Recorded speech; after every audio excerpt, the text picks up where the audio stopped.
Bienvenue tout le monde sur cette nouvelle édition du podcast Les Glorieux. Je vais gagner ton animateur et avec moi aujourd'hui Guillaume Lepage, journaliste du NHL.com. Salut Guillaume. Salut. Un gros merci d'avoir accepté l'invitation. Ça fait longtemps que je te suis. On s'est déjà jasé, tu as déjà fait des chroniques sur quand je travaillais en radio, on parlait de hockey junior. À quelques occasions, on s'est jasé, mais ça fait comme genre 15 ans qu'on ne s'est pas parlé. Ouais, ça doit faire un bout. On reconnecte les fils, tu sais. Je pense pas que tu me replaces. Après plusieurs années. Je pense pas que tu me replaces. Ouais, je te replace à l'époque. Je pense que j'étais encore au cégep. Je pense que tu écrivais aussi peut-être dans les coulisses. Oui, exact. Ouais, on écrivait à en même l'époque, temps. j'avais écrit quelques textes là, pendant ma dernière année de cégep, je pense. C'était-tu encore avec les surnoms ou... Ouais, c'était l'époque des surnoms. Ah, okay, ouais. On faisait vraiment des résumés de matchs du Canadien. Là. C'était rien de. C'était pas le site que c'est aujourd'hui. Là. Non, c'était c'est vraiment, ça, exact. On regardait les matchs à la télévision, puis on faisait des petits recaps après les matchs. Donc, ça a été une bonne école pour ce que je fais aujourd'hui, disons. Ça revient pas mal au même. T'as-tu mis dans les coulisses dans ton CV ou juste par curiosité de même? Au départ, là, ouais. Mais au départ, mais c'est ça, ça fait quand même. Attends, on est en ça fait un bout, là. 10, 11 peut-être. Ça fait une quinzaine d'années, j'étais pas loin. 15 ans. Non, c'est ça, ça fait quelques années, on recule de très loin. Yes. T'es rendu à quel âge, là? 33. 33, ok, t'es un petit peu plus jeune que moi. À peine.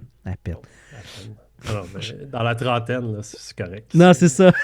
Exact. La nouvelle vingtaine. Oui, c'est ça. Je suis en feu. Je suis plein d'énergie. Écoute, tu parlais du cégep. On va commencer avec ça. T'as fait ATM. Ouais. J'ai jamais fait ATM. Moi, j'ai fait le CRTQ, puis il n'y a pas de rivalité, il n'y a pas rien du tout. C'est juste que j'avais pas une note. Puis à un moment donné, je vais travailler en média. Je suis allé faire le programme court pour après ça aller en radio. Je veux que tu me racontes, c'est quoi, comment tu as eu le déclic de vouloir te diriger vers l'univers des médias, puis d'aller à ATM. C'est quoi cette expérience-là de vie? Parce que tout mon parcours professionnel, j'ai côtoyé plein de monde qui ont été à ATM, et il y a des histoires complètement folles, il y a des parcours qui ont juste pas de bon sens, puis je veux savoir, toi, comment t'as passé à travers Jonquière. Ou comment Jonquière a passé à travers toi. Des fois, c'est plus dans ce sens-là. Ouais, je te dirais qu'après ma troisième année, j'étais pas dans ma plus grande forme. Puis c'était pas par manque d'activité physique, c'était surtout par abus de bière et autres. Les joies de Jonquière. Peu d'heures de sommeil. La Saint-Do, hein? Ouais, exact. La Saint-Do avec chez Pauline, la poutine oui. après le bar et tout ça. Ouais. Ça a été des belles années, puis le déclic, honnêtement, moi, je pense que ça remonte dans mon album de finissant, si on peut appeler ça comme ça, du primaire. C'était un petit pamphlet, là, puis j'avais écrit dans cet album-là que je voulais devenir journaliste sportif. OK. Je sais pas pour quelle raison. J'étais un jeune qui lisait beaucoup le journal, chez mes grands-parents, il y avait toujours le Journal de Montréal qui traînait, puis je commençais par les sports, puis je lisais ça, mais il n'y a personne dans ma famille qui a jamais fait de journalisme ou qui a fait Jonquière ou peu importe. Fait que pour moi, c'était comme clair, je ne sais pas pour quelle raison. Puis, secondaire 4, je pense que tu fais tes demandes pour le cégep. Puis, dans ma tête, c'était clair, j'étais prêt à partir de la maison pour aller à Jonquière parce qu'on m'avait vanté le programme plusieurs fois. Là. Comme tu le dis, quand tu travailles dans les médias, tu côtoies toujours quelqu'un qui est à la Jonquière. Que ce soit devant ou derrière la caméra, c'est l'école la plus réputée au Québec pour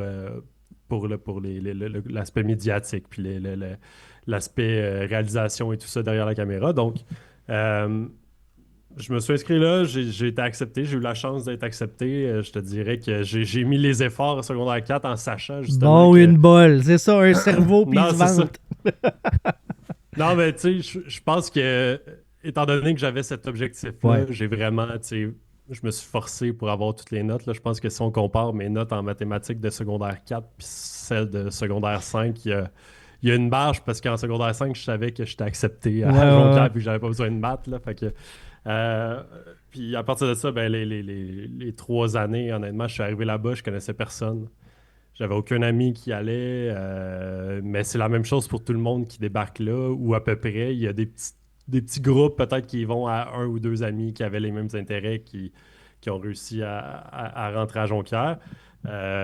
Donc, je suis en appartement, je connaissais personne, puis au bout d'une semaine, là, la fameuse semaine d'initiation ou d'activité d'intégration, comme on appelle ça en 2025. Ouais, maintenant. Ouais, c'est ça. J'avais déjà plein d'amis, puis je veux dire, ça s'est poursuivi pendant les 3 années. Tout le monde est en appartement, il y en a en résidence, mais souvent, même les soirs de semaine, on se retrouve en gang, on regarde le hockey, on se fait souper ensemble parce que c'est souper chacun de son côté, c'est un Ouais, peu ouais. plate. Donc, on se retrouve. Donc, c'est comme chaque soir est potentiellement une petite fête. Tu sais, ça change la routine. Tu vas à l'école, mais le soir, ben, tu retrouves tes amis, puis tout le monde est dans le même bateau, tout le monde vit la même chose. Donc, ça a été vraiment 3 années là, qui sont gravées à jamais dans ma mémoire. Mhm. Puis, tu sais, j'ai encore beaucoup, beaucoup d'amis de ces 3 années-là qui restent avec moi, puis que je côtoie sur une base quotidienne. Ouais, ouais, ouais. Moi, ma première expérience dans les médias, après ma formation, j'étais allé travailler à Kebskeesing pendant 2 ans, tu sais, dans le nord ontarien, francophone, Mhm. mais quand même, c'est loin, là. Puis il y a des maisons abandonnées en chemin. Fait que tu te demandes si t'es sur la bonne route, tu sais. Et quand on était là, il y avait 2 appartements, tout le staff de la radio habitait, puis moi, j'avais l'impression de vivre dans Love Story, tu sais. Au jour le jour, de faire comme, hey, on travaille le jour, puis le soir, c'est comme, c'est ça, on est qui va être éliminé cette semaine, puis tu sais, les Ah, coupes, c'est ça. ces affaires-là. T'as-tu ce feeling-là, tu sais, cet esprit-là de communauté, ce noyau-là, ce petit cocon-là, à part du reste du monde à Jonquière? Moi, j'ai beaucoup entendu parler de ça, tu sais. Ouais, ouais, vraiment. Tu sais, la ville de Jonquière, le centre-ville est vraiment vivant quand c'est les sessions scolaires, là. Mhm. L'été, je suis retourné quelques fois l'été, puis tu sais, c'est plus tranquille parce que les étudiants de partout au Québec ben, sont rentrés à la maison chez leurs parents. Moi, je faisais ça. J'allais travailler pendant l'été dans le coin de chez mes parents à Repentigny. Euh, donc, tu voyais vraiment la différence entre tu sais, quand l'école, quand il y avait des cours, puis que la ville vivait au rythme des appartements étudiants, puis Mhm. des parties, tu sais, les parties ATM, je pense que c'était un mercredi sur deux ou un mercredi par mois. Euh, C'était comme la grosse soirée, tout le monde est au courant, les enseignants le lendemain, ils savent que le jeudi matin, ça sera pas très productif ou très attentif dans le cours parce que c'est le party ATM la veille, puis tu sais, ça servait à toutes sortes de les gens de l'ATM sont vraiment, c'est vraiment des gens impliqués là, dans des comités de toutes sortes. Donc, c'était tout le temps. Bon, le Parti ATM servait à lever des fonds pour telle ou telle cause, tel projet, telle émission de radio, peu importe. Donc, on se servait un peu de cette vie nocturne-là pour financer certaines activités, Mhm. puis se retrouver tout le monde ensemble. Puis ça, tu sais, il y a tellement d'anecdotes qui ressortent de là, là. En 3 ans, on a vécu beaucoup, beaucoup de choses. Donc, c'est vraiment une belle école pour le journalisme, mais une belle école de vie aussi, parce que tu Mhm. apprends, à te gérer aussi, là, parce que je veux dire, t'es tout seul, t'es en dehors de la maison à 17 ans. Moi, je suis arrivé là-bas, j'avais 17. Tu sais, il n'y a pas tes parents pour te dire fais tes travaux, sors pas ce soir. Ouais. Fait que faut que tu te viennes quand même. Tu sais, faut que tu ailles à l'épicerie, faut que tu fasses ton lavage. Malgré tout le plaisir qu'on peut avoir, ben, tu avais déjà les responsabilités de la vie qui embarquaient tu sais, à 17 ans. Donc, ça a été une belle école pour ça aussi. Ouais. C'est drôle parce que tu sais, tu me contes ça, puis j'imagine avec des histoires que des amis m'ont contées, puis c'est moi-même ce que j'ai vécu dans mes premières années dans le milieu. Puis c'est drôle de faire, OK, les gens en avant de la caméra, les gens, tu sais, tout propre, les habits, tu sais, le suit, le décorum. Puis comme, ils ont été étudiants au cégep, ils ont aussi, là. Ouais, ouais, ouais. Puis, tu sais, j'ai beaucoup de collègues avec qui j'ai étudié qui travaillent dans le même domaine, puis on se croise, puis tu sais, on a ces anecdotes-là. J'ai croisé un ancien collègue de Jonquière il n'y a pas si longtemps, puis pense que ça faisait 2, 3 ans qu'on s'était pas vus, puis qu'on s'était pas croisés, puis on était dans le même bar, puis finalement, on s'est assis, puis on a pris 2, 3 bières à se raconter ces histoires-là, puis c'était comme si on reprenait, tu sais, où on avait laissé il y a 2, 3 ans, puis on se remémorait toutes ces anecdotes-là, puis je me souviens, il y avait un prof à Jonquière qui avait dit que le meilleur endroit pour ramasser des histoires, c'était au bar à 2 heures du matin.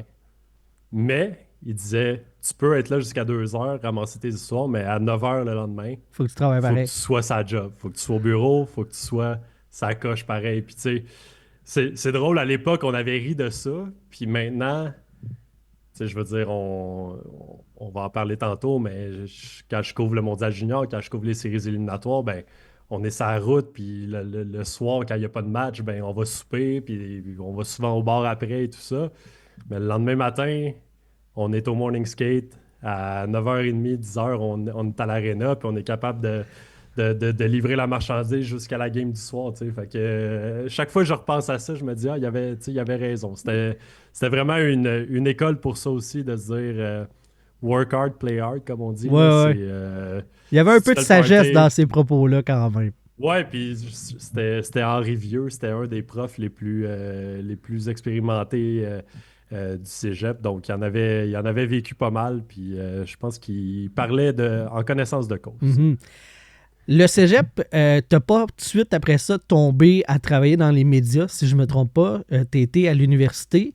Pourquoi t'as senti ce besoin-là d'aller chercher encore plus de formation? Ben, je suis tombé directement dans les médias parce que l'été entre ma deuxième et ma troisième année Ouais. au cégep de Jonquière, j'ai commencé à travailler dans un hebdo OK. dans le coin de Repentigny. Puis quand je suis retourné à Jonquière pour ma troisième année, Tu l'as pas j'avais mis dans demandé ta à ma page boss. LinkedIn, ça? Parce que moi, j'ai fait une capture Eh d'écran, boy, là. ma page LinkedIn, honnêtement, je sais même plus si j'ai le mot de passe. Ça doit faire 10 ans que je suis allé là-dessus. Ah, Je ben, sais pas trop ce qu'il y a là-dessus. Je sais ça, pas si c'est à jour avec ça mon dit poste à NHL. LNH, probablement. Ouais, OK, bon, LNH est là. ben, Fait ça que... fait, ça fait au moins 8 ans. Fait que- mais, mais non, c'est ça. Quand je suis retourné à Jonquière pour ma troisième année, j'avais demandé à ma boss de l'été si ça pouvait pas me plugger avec le journal au Saguenay euh, pour faire n'importe quoi. Là, tu sais, cet été-là, j'avais fait de la couverture de pièces de théâtre, j'avais fait du politique municipal, j'avais fait un peu de tout. Euh, Puis la boss du Saguenay m'a appelé, puis elle m'a dit je cherche quelqu'un pour couvrir les matchs à domicile des Saguenayens pendant la saison. Est-ce que ça te tenterait? C'est Un juste du fou d'une hockey, poche. mais ah, c'est ça. Fait que moi, à partir de ce moment-là, j'ai dit, garde, c'était pas la chose la plus payante, là, mais tu sais, au point de vue de l'expérience, puis tout ce que ça m'a appris, puis d'être sur le terrain pendant ma dernière année de cégep, ça a été vraiment payant. Puis après ça, j'ai fait mon stage de fin d'études à la Presse canadienne à Montréal. Puis c'était les Jeux olympiques, donc il y avait besoin de gens cet été-là pour gérer le pupitre sportif et tout ça. Puis on m'a proposé de rester là après mon stage. Puis moi, j'ai accepté à condition que je pouvais continuer mes études justement à l'UQAM OK. en même temps. Puis pendant 3 ans, pendant les 3 ans de mon bac, j'étais surnuméraire à la presse canadienne. Donc je travaillais les chiffres très sexy du jeudi au dimanche soir de 6 à 1 heure du matin. Woot, woot! Ouais, non, c'est ça. Tu sais, la vie sociale en a pris pour son rhume à ce moment-là, mais je J'imagine. considérais que, tu sais, avec 3 ans de cégep à Jonquière, j'avais comme vécu mes années universitaires là. Fait que tu sais, j'avais pas un manque à dire, ah ben là, je rate les parties, je rate tout ça. En plus, j'étais comme dans le département de sciences politiques. C'était pas la même vibe que le département de communication à l'UQAM, qui est aussi reconnu, là, puis qui, Mhm. euh, qui, qui est un peu une continuité d'ATM en termes de vie sociale et de party et tout ça. Donc, euh, non, c'est ça, j'ai pris la décision d'aller chercher mon bac parce que je savais pas trop qu'est-ce que l'avenir me réservait. Puis je me disais, ben, c'est à 21 ans, c'est là où jamais. Là, tu sais, je veux dire, Mhm. ça me tentait pas de me projeter à 27, 28 ans puis me dire, ah ben là, je fais un changement de carrière, on me demande un baccalauréat, puis là, je suis mal pris, il faut que je retourne aux études. Tu sais. Je me suis dit, ça me tentait pas trop, honnêtement, puis ces 3 années-là, ça n'a pas été en termes de motivation, ça n'a pas été les meilleurs de ma vie, de mon parcours scolaire.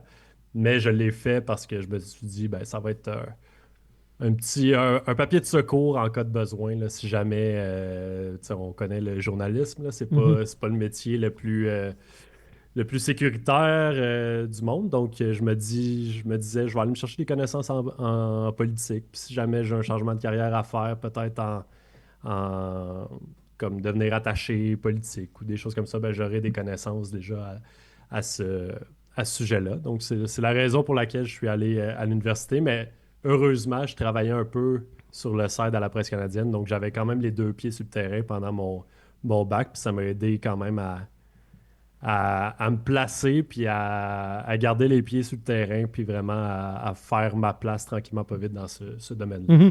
Puis tu faisais quoi à la presse canadienne? Est-ce que tu étais vraiment au sport ou c'était encore Ouais. général comme précédemment, là?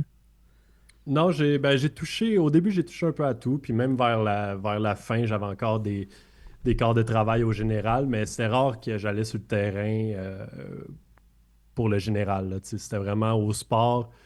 Je sortais peut-être deux, trois, quatre fois par année pour aller couvrir des événements. C'était surtout quand ceux qui étaient devant moi dans la hiérarchie avaient des vacances, tout ça. Ça m'est arrivé de couvrir les Alouettes, j'ai couvert l'Impact, j'ai couvert la Coupe Rogers, la F1.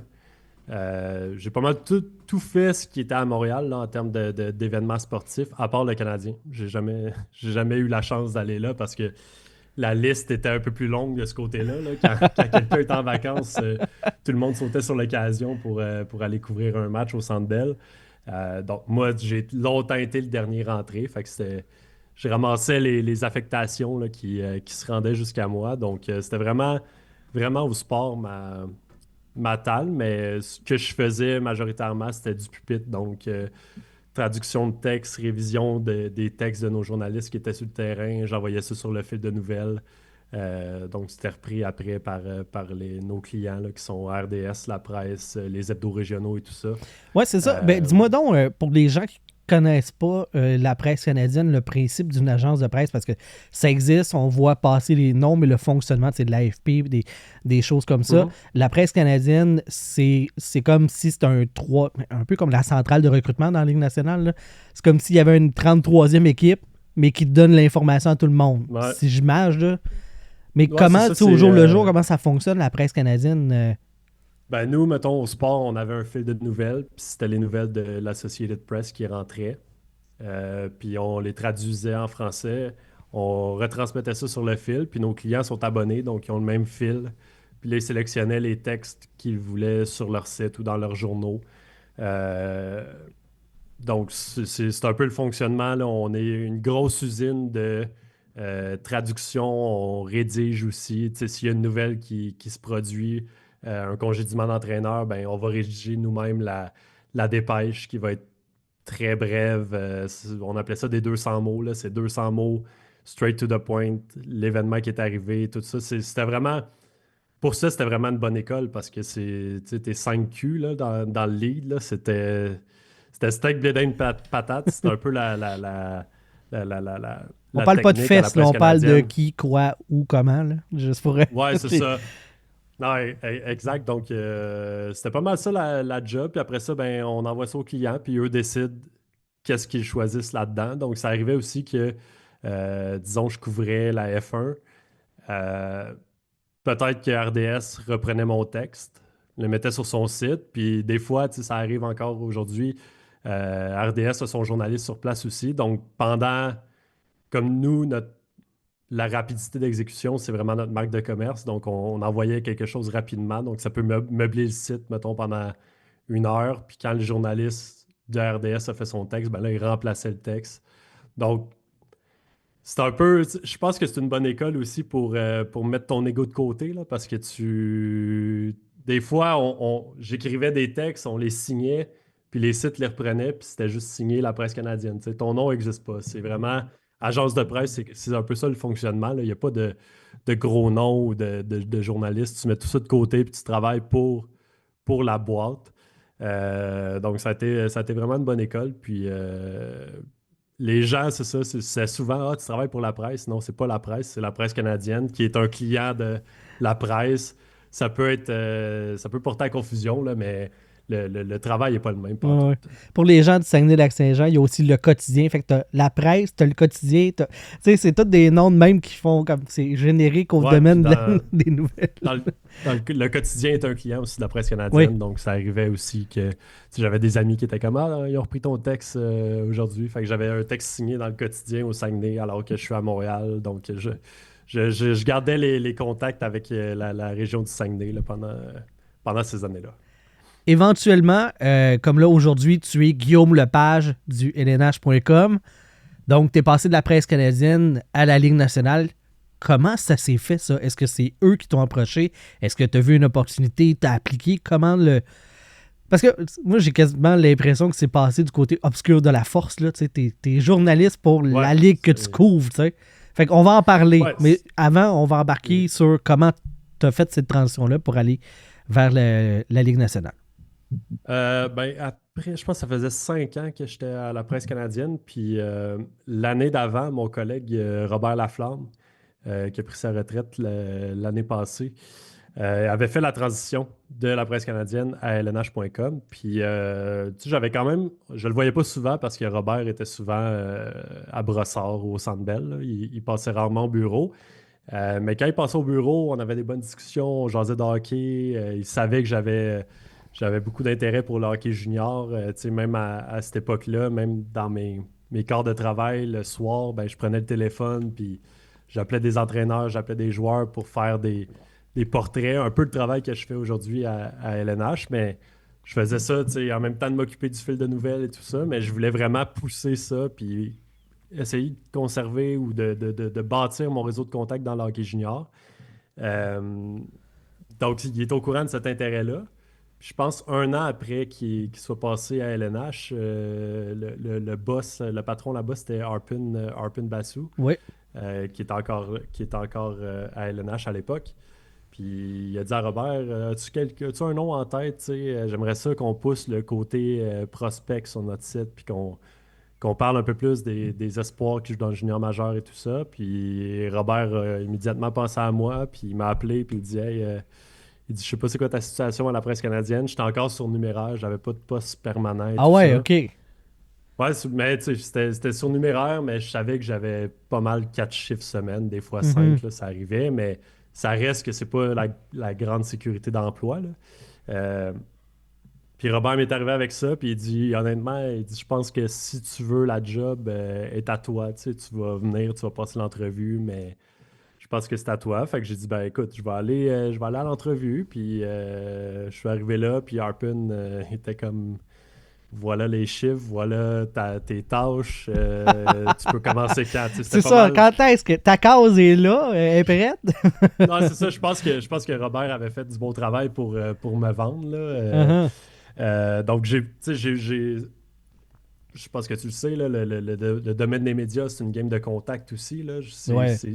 Tout est une question de timing puis de contact, là. Tu sais, même, je suis débarqué à la presse canadienne, mais c'était par mon stage de fin d'études. Puis là, ça tombait une année olympique, ça tombait qu'il y avait des besoins au sport. Je reste là, tu sais. Quand tu regardes ça avec du recul, c'est toute une question de où t'étais à la bonne place au bon moment, t'as connu les bonnes personnes qui Ouais. t'ont Le amené timing, puis jusque-là. d'être. Pas avenant, ce serait quoi d'être. De prendre Ben, les opportunités, tu sais, de lever la main pour dire OK, moi, je vais le faire.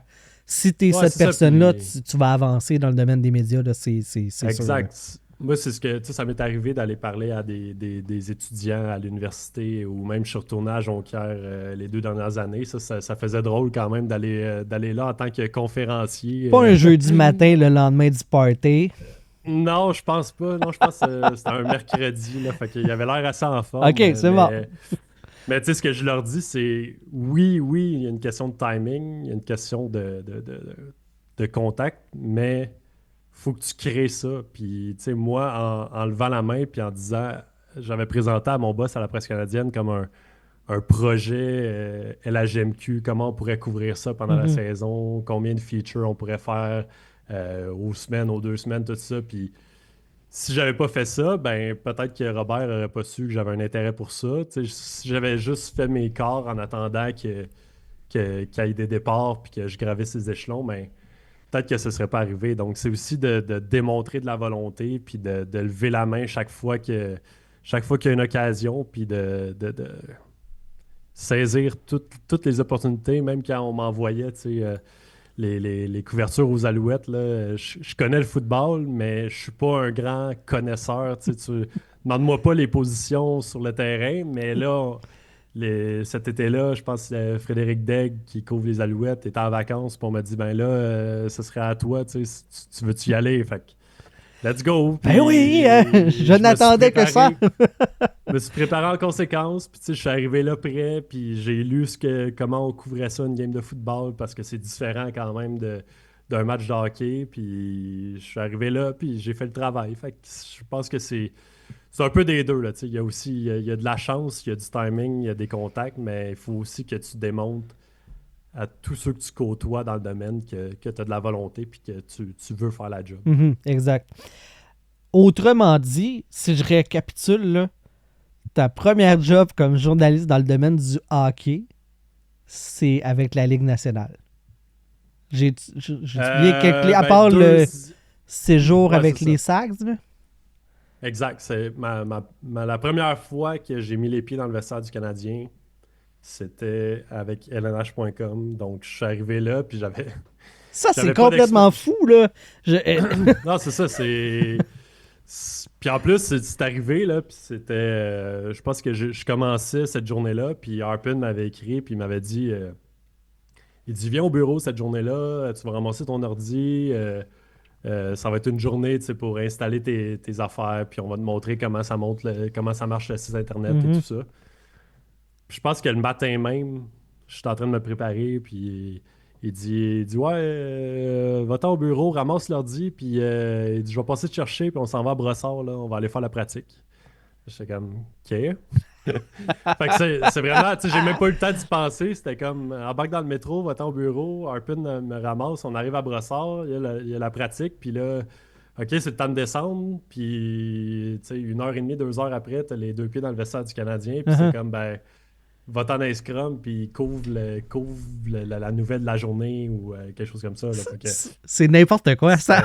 c'était- Non, c'est ça, c'est Plus, c'est- c'est tu sais, vraiment. je vais te le dire, là, Guillaume, tu sais, plus je fais des discussions avec des gens dans le domaine, tu sais, plus tu sais, j'essaie de creuser, ben, pas une niche, là, mais tu sais, de jaser avec des gens, justement, de communication qui sont reliés au hockey beaucoup. Je trouve qu'on n'a pas cet envers-là des histoires, des personnes qu'on voit, tu sais, qu'on voit passer sur les réseaux sociaux, qu'on voit leurs textes, qu'on voit leur face dans les médias.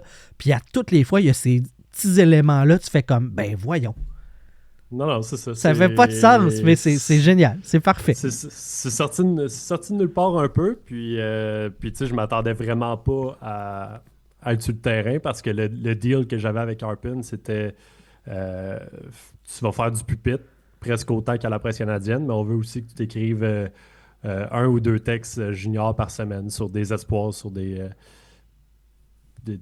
prospects pour le prochain repêchage. Donc, moi, je pensais que je m'en allais là puis que je faisais à peu près le même travail qu'à la presse canadienne pour je ne sais pas combien de temps parce que Robert était là, était sur le beat du Canadien. Tu sais, il y avait pas. Il n'y avait pas de doute. Tu sais, ma place, c'était le dernier rentré, puis celui Mhm. qui fait le pupitre. Puis finalement, 6 mois après, Harpin partait pour Athlétique. Puis là, il y a comme eu un jeu de dominos au sein du département d'LNH.com. Puis la saison suivante, ben, j'étais rendu sur le beat du Canadien avec Robert. Tu sais. Fait que quand je parlais de timing, c'est vraiment ça parce que Harpin m'embauche, 6 mois après, il s'en va. Tu sais, on s'attendait pas à ça, personne ne voyait ça venir. Athlétique n'existait même pas. Fait que c'est arrivé comme une surprise pour tout le monde, mais encore une fois, ben, ça a bien fonctionné pour moi parce que à partir de ce moment-là, on a comme changé un peu le fonctionnement, puis on s'est dit, bon, on va couvrir les games à deux au Centre Bell, un qui va faire plus le vestiaire adverse parce qu'on est la La Ligue Ligue nationale, nationale. ouais. Donc, on profite du passage des équipes à Montréal pour parler un peu des autres équipes, des Québécois qui jouent ailleurs. Puis en même temps, Robert gardait son créneau canadien. Donc tout a bien fonctionné. Puis là, ça fait 8 ans, là, dans quelques jours, ça va faire 8 ans Uh-huh. que je suis à la Ligue. Là. Ah, c'est fou parce que c'est ça. Là, je partais pour te demander, tu sais, Harpen, est-ce qu'il est resté là longtemps? Tu sais, l'effet de choc, là. Est-ce que vous avez appris du jour au lendemain, hey, les boys, je quitte, nouvelle aventure, on se Mhm. réorganise? Ça a-tu été compliqué d'établir, OK, là, qui fait quoi, où, comment? En fait, ça a quand même été bon pour LNH.com, je pense, Ouais, ça allait pas bien avec le Harpen, départ. là. Non, non, c'est pas pour ça. Ça allait très bien avec Harpin. Puis, Marc-Antoine on Godin fait s'entend. dire que ça va mal quand Harpen il est là. Non, il est rendu à Radio-Canada, ça va très bien pour lui, là, mais... Ouais. Mais non, Harpin, ça allait très bien avec lui. C'est juste que quand Harpin était là, on était sous l'égide de NHL.com en anglais. Mhm. Puis une fois qu'Harpin est parti, on a comme été rapatrié dans le groupe international de NHL. OK. C'est-à-dire les sites russes, Ouais. finnois, suédois, etc., etc. Et je pense qu'il y a 7 ou 8 langues différentes sur le site. Euh, mais de toutes ces langues-là, on est le seul qui est dans un marché de hockey, qui est dans un marché de la LNH. Donc, je te dirais qu'au niveau du budget, au niveau des moyens qu'on a, ça a été très positif pour nous parce que on Son a fameux vraiment salaire pu. Harpen, c'est ça, là, tu sais. Non, c'est plus l'enveloppe budgétaire. C'est parce que quand on voulait faire des voyages avant, on pigeait dans la poche des Anglos de Oui, OK, ouais, NHL.com. ouais, ouais. Puis là, eux, si on pige dans leur poche, ben, il en reste moins pour eux. Donc, Uh-huh. des fois, c'était un petit peu plus touché. Quand on a switché, ben, on est devenu comme le site qui avait priorité sur les autres sous l'égide d'International. Donc, OK. tu sais, si on veut faire un voyage pour aller voir un espoir, tu sais, genre au mois de novembre, je suis allé voir Jacob Fowler à Boston College. Ça a été un oui tout de suite. Là. C'était juste comme book ton Mhm. avion, book tes hôtels, tout ça. Donc, ça a été, de ce point de vue-là, ça a été positif de tomber sous International. Puis après ça, ben, mon collègue Seb est devenu boss. Il nous a chapeauté. Là. Il s'occupe de la structure, de l'horaire, des pigistes et tout ça qu'on embauche. Puis moi et Robert à l'époque, ben, Seb nous a comme un peu donné carte blanche. Il était comme, je vous fais confiance, vous avez de l'expérience, vous êtes des journalistes qui connaissent un peu comment ça marche la game. Là. Donc, vous y allez. Puis si jamais il y a de quoi, ben, je vais vous le dire. Puis je vais vous lever le flag, mais c'est pas arrivé très souvent. Là. Ouais, c'est ça. J'ai confiance, mais t'as de la corde pour te pendre, autrement dit. Tu sais, fais juste pas de Ouais, pendre. ouais, c'est ça. On fait pas de folerie. Là. Non, non, c'est ça, exact. Est-ce que t'es toujours aussi euh, l'esprit dirigé vers les espoirs ou là, disons, c'est moins ton focus? C'est parce qu'à la base, c'était ça l'orientation qui était souhaitée à lnh.com, mais maintenant que, comme tu me dis, la structure a changé. Non, mais ça m'a libéré un peu plus parce que tu sais, dans les années qui ont suivi, on a quand même embauché. On est rendu, je pense, 7 ou 8 dans l'équipe. Oh, quand Donc, on a même. embauché d'autres gars qui font du pupitre plus, puis qui gravissent les échelons. Mais moi, j'ai eu l'avantage d'être le deuxième derrière Robert. Donc, je partais pas très loin dans la hiérarchie là, quand est Versus venu la le temps presse de. canadienne qui était Ouais, c'est le ça. On était, 400e. je pense, j'étais peut-être 7 8e au sport à Ouais. l'époque. Euh, Fait que c'est ça, tu sais, j'étais quand même au haut de la hiérarchie. Fait que rapidement, ben, ça me libérait. J'avais moins de pupitres à faire. Puis mon focus était plus sur ben, va à Beaubriand faire un tour, tel espoir et de passage, va y parler, puis let's go. Euh, puis ça, je le garde encore aujourd'hui. Je fais deux features par semaine. Le mardi, c'est sur un espoir qui est repêché. Le jeudi, sur un espoir pour le prochain repêchage. En plus de la couverture des matchs canadiens, puis tout ce qui vient avec ça. Fait que cette talle-là, je veux la garder parce que c'est là que j'ai le plus de fun, je te dirais. Tu Mhm. sais, j'adore ça, j'adore aller au Centre Bell.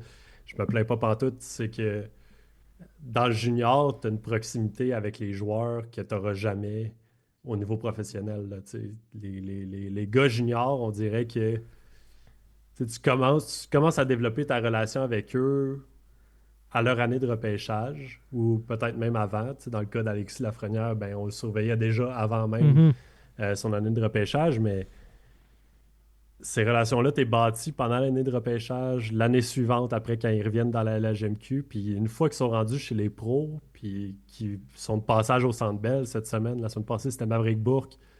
Maverick Bourque, je l'ai couvert de A à Z à son année de repêchage, puis l'année suivante, je pense que c'est l'année suivante qu'il a gagné la coupe du président avec les Cataractes. Ouais, Je suis pas certain, je pense mais que je oui. pense que oui. Je C'est pense que oui. après son année de draft, probablement.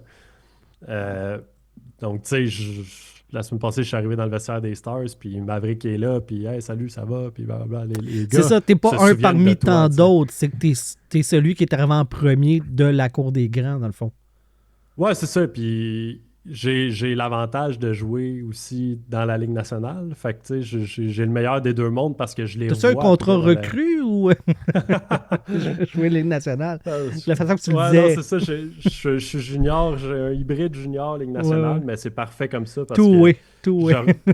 je suis. Ouais, c'est ça. Je suis les gars du début de leur parcours junior jusqu'à temps qu'ils soient dans la Ligue nationale. Là, tu sais, je pense que ma première cohorte, le premier repêchage, c'était 2017. Puis c'était l'année de P.O. Joseph. Fait que là, tu sais, P.O. est rendu, ça fait une couple d'années qu'il est dans la Ligue nationale. Mhm. Ça fait plusieurs fois que je le vois et tout ça. Fait que c'est vraiment un beat plaisant là, de partir des gars de 17 ans, puis après ça, les revoir à 23-24 ans dans la Ligue nationale. Là. C'est le meilleur des deux mondes, je dirais. Ah, c'est cool. Puis en plus, c'est que t'es pas à travers le reste de la meute des journalistes dans ce temps-là. Tu sais, c'est des. Ouais, C'est pas comme des scrums dans le écoute, vestiaire du Canadien, mettons. Là. non, mais honnêtement, tu sais, les vestiaires adverses au Centre Bell, c'est quand même assez couvert aussi, là. Il y a des bons scrums, mais ça reste que Non, mais je parlais quand quand le tu fais scrum. des entretiens au niveau junior avec les gars, Ah oui, oui, non, non, c'est pas c'est le. ça. Niveau junior, c'est du one-on-one, C'est ça. puis t'es là pendant 7, 8, 9, 10 minutes si tu veux. Il n'y a pas de problème. Fait que, tu sais, l'accessibilité est vraiment, vraiment facile. Puis je pense que c'est là que c'est la base de tout. La base de tous les liens que tu construis, ben, ça se passe dans le junior.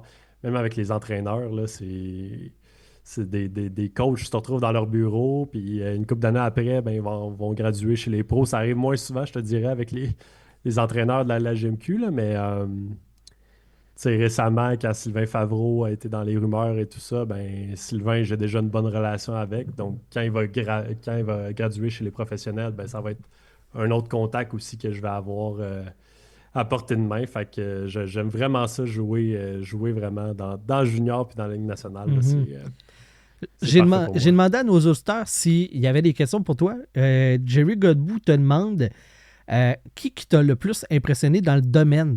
Puis là, autant les collègues journalistes, peut-être quelqu'un qui t'a des perles de sagesse, des choses comme ça, ou des joueurs, ou des athlètes que tu as croisés, qui dans le domaine t'a le plus impressionné ou le plus marqué? Ben, dans le domaine, ce serait dur de dire, de nommer quelqu'un d'autre que Luc Gélina parce qu'en secondaire 5, on avait une journée carrière à faire, puis mon frère jouait dans la même équipe de balle que la fille de Luc. Ouais, qui est une joueuse Puis, très haut niveau, là, si je ne me trompe ouais, pas. Là. exactement. Ouais. Puis là, mon père, il m'avait dit, ah, tu sais, tu devrais lui demander, tu devrais y envoyer un courriel, le texter, puis dire que t'es le frère de Mathieu, puis que t'aimerais ça aller passer une journée avec lui, tu sais, une journée d'observation. Puis Luc avait accepté, j'avais passé une journée de match complète avec lui. Euh, on était parti le matin pour l'entraînement matinal, on était resté jusqu'au match le soir, puis j'avais tout vu l'envers du décor. Puis je pense que c'est à partir de ce moment-là que, tu sais, oui, oui, j'avais ce désir-là de faire ce travail-là, mais quand j'ai vécu cette journée-là, je me suis dit, c'est pas vraiment. Oui, c'est du travail, mais c'est pas vraiment du travail. Tu sais, comme. On a passé à Journal Arena, on a parlé à des joueurs de hockey que moi je voyais tu sais, en secondaire 5, tu es encore impressionné. Là. Uh-huh. C'est la Ligue nationale, c'est les joueurs que tu vois à Sport 30 le matin, puis là tu es dans le vestiaire, ils sont accessibles à toi. Tu sais. J'avais trippé complètement. Fait que cette journée-là avec Luc, ça m'avait marqué, puis c'est ça que j'avais gardé en tête, tu sais, moi, dans un monde idéal, tu sais, je voudrais que ma journée de travail, ce soit ça. Tu te lèves, tu t'en vas à l'aréna. Tu jases avec Tu Luc. passes tu passes la journée là, tu jases, c'est l'ambiance avec les collègues. Je me souviens que déjà là, c'était vraiment le fun. Fait que Luc, je pense que ça a été, tu sais, ça a été une certaine influence. Puis tu sais, c'était lui qui était dans ma télé Uh-huh. quand j'étais jeune aussi. Là, Ouais, c'était ouais. lui qui couvrait le Canadien. Fait que c'était la tête d'affiche de la RDS, celle-là Mhm. encore aujourd'hui. Puis quand je suis arrivé sur le beat, Il t'a-tu reconnu ou tu il sais, a fallu que tu te présentes? Hey, ouais, c'est ouais, moi. il savait j'étais qui parce qu'on s'était recroisés un peu parce que lui, il habite à Le Gardeur. Moi, je viens de Repentigny. Puis mon frère, pis sa fille avait le même âge. Donc, on se croisait un peu Ouais, ouais, dans ouais. des événements sportifs, des choses comme ça. Fait que quand je suis arrivé sur le beat, je trouvais ça drôle parce que je me souviens que j'avais amené. Euh, je me souviens plus c'est quoi. La LNH, un rêve possible. Les Oui, livres son qu'il livre, avait là. écrits Ouais, à ouais, ouais. l'époque. Avec, J'avais il en fait. avait fait un, je pense, Scott Gomez, plusieurs joueurs du Canadien, là, ouais. Ouais, c'est ça. J'avais demandé une dédicace, puis il avait écrit à mon futur collègue Guillaume. Puis ça, c'était en 2009, je pense. Puis là, en 2017, 2018, j'arrive sur le beat avec lui. Fait que ça a été quand même drôle. Puis T'as-tu ramené le c'est livre ça. pour qu'il adapte la dédicace en disant à mon collègue? Ouais, non, c'est ça. Je devrais, là. Faudrait que je retrouve ça, que j'y amène. Mais Scratch. Ah ouais, réécrit, Luc. Faut updater ça, là. ouais, c'est ça. Puis tu sais, Luc, super bon gars. Tu sais, c'est un gars de télé qui est là, tu sais, qui pourrait avoir la grosse tête parce que ça fait tellement longtemps qu'il est là. Puis t'arrives sur le beat, t'es une recrue, puis regarde,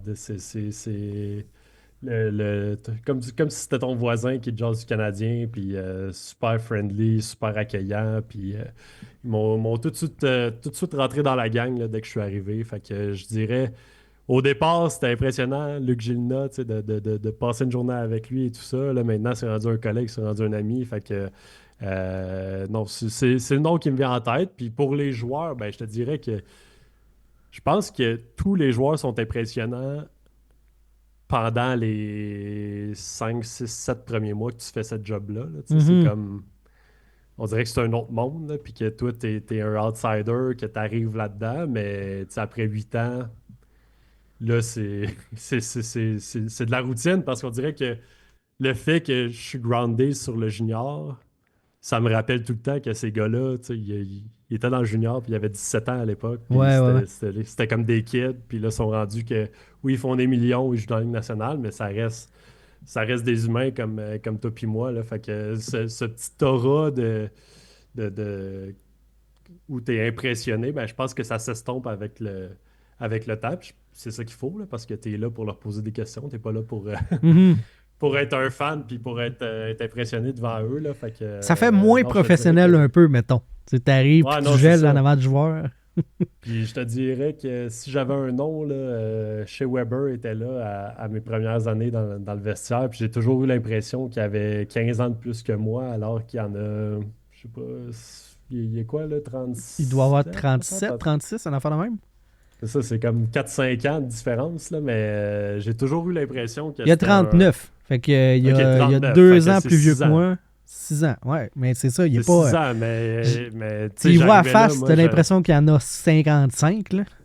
exact. Puis moi, j'avais 25 ans, là, je débarquais dans le vestiaire du Canadien, puis là, t'es en scrum, puis c'est chez Weber, tu veux pas poser la question qui lui fait te regarder de travers, là. Fait que lui, je te dirais, ça a été quelqu'un d'assez impressionnant par la stature, par le rôle qu'il avait dans cette équipe-là. Carey Price aussi, je pense que c'était le côté plus intimidant parce que Carey Price en entrevue était un homme de peu de mots, là, donc tu voulais pas te retrouver du mauvais côté de la force avec une question douteuse. Fait que ces deux-là, là, à mes premières années sur le beat, ça a été des gars assez impressionnants.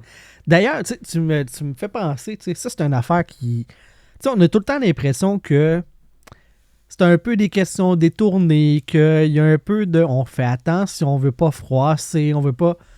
Comment. Tu sais, ce phrasé-là de questions aux sportifs, aux entraîneurs, tu sais, aux directeurs généraux, même s'ils parlent moins souvent, mais on dirait que tu sais, les questions sont jamais totalement directes. Est-ce que y a un coaching particulier? Est-ce qu'il y a une façon? Est-ce que tu te fais le fait dire, hey, ça passe pas ou. Non, je pense que c'est juste. C'est du gros bon sens que tu viens à comprendre parce que, tu sais, c'est des humains aussi de l'autre côté. Je comprends des fois, tu sais, en tant que partisan, t'as le goût de dire à Martin Saint-Louis, hey là, pourquoi t'as mis ce joueur-là, puis t'as pas mis l'autre, puis pourquoi t'as fait ce changement-là, ça fait pas de sens, puis. Mais c'est des relations humaines. Tu peux pas arriver, tu sais, si moi j'arrive ce soir, puis je te crie par la tête ou je te lance des flèches. Ça se pourrait qu'après 20 minutes, tu te dises, ouais, là, c'est assez. Tu sais, Tu feras pas on a ça, assez je entendu. suis ben trop adorable pour ça. Tu feras pas Ouais, ça. c'est ça. Mais non, tu sais, je pense que c'est vraiment de. C'est une relation humaine. Donc, oui, c'est un point à valider ou une question à poser. Il y a un moyen de. Toute question est bonne à poser. Il y a juste un moyen de la poser. Puis, tu sais, des fois, il faut mettre un petit peu plus d'enrobage que juste dire. Hey Martin, ce changement-là, ça fait pas de sens. Pourquoi tu as fait ça? Tu sais, tu y vas par des moyens détournés, puis c'est jamais la première question. La première question d'un scrum, je sais pas si vous avez remarqué, là, mais c'est souvent comment tu as vu le match de ce soir, comment tu analyses la performance. Ouais. Tu y vas avec une softball en premier, puis après ça, ben, tu peux rentrer un peu plus en détail sur les aspects que tu veux, euh, tu veux aller approfondir parce que si tu arrives avec le couteau entre les dents à chaque fois, le mot se passe dans le vestiaire.